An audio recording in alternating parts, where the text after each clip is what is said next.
children.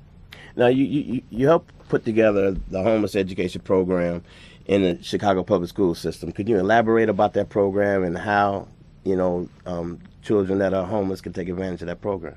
Well, we filed a lawsuit in 1992. So this has been a long struggle. Mm-hmm. And, Dr. King spoke of the arc of the moral universe. It's long, but it bends towards justice.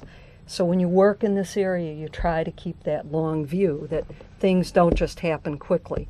So we began this effort in 1992. Congress had passed a federal law in 1987 to establish the educational rights of children. Wasn't being implemented. We brought the lawsuit. We settled in 96. We had to fight and ultimately achieved an excellent settlement agreement in 2000. And to the credit of the Chicago Public Schools, they hired some excellent people. And so we now have a structure in which every Chicago Public School has a designated homeless liaison. There is annual training of all the clerks, principals, and liaisons in the Chicago Public School. Mm-hmm. And that annual training instructs people that under the law, homeless kids get enrolled immediately without records. Okay. They don't have to have physicals or immunizations. The school will help them get that. They don't have to prove anything. They get their fees waived. They have a right to participate in all school programs.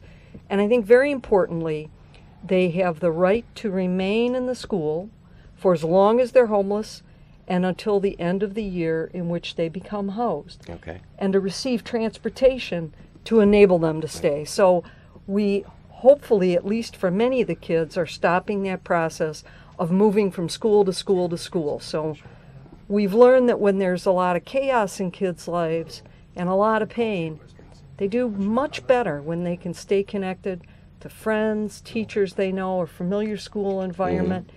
They're like us, Greg, right. When they can hang on to the normalcy of their life, whether Mm-hmm. it's working at StreetWise, working at the Coalition, or Right. working in school. Now, we all need that. Now, a student is considered homeless if he or she is presently living, what says a student is homeless? They have to be living on Lower Wacker Drive or, living with relatives. What says that a student is homeless? It's a broad definition, and it really starts with lack of a fixed, regular, and adequate Okay. residence, but it includes being with or without your parent, Mm-hmm.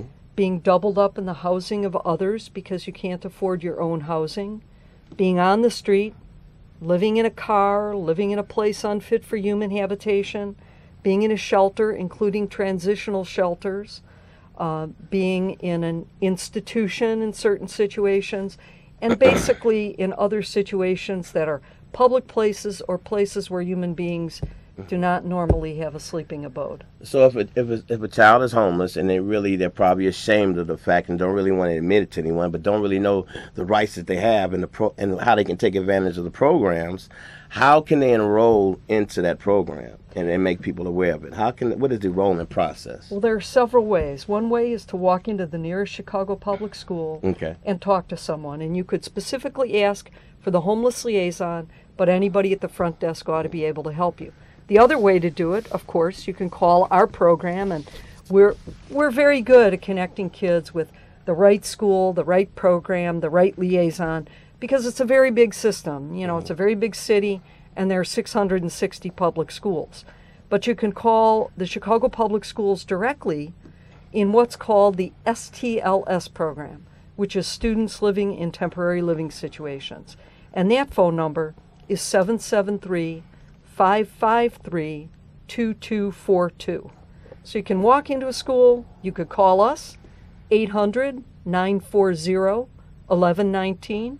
You can call the Chicago Public Schools.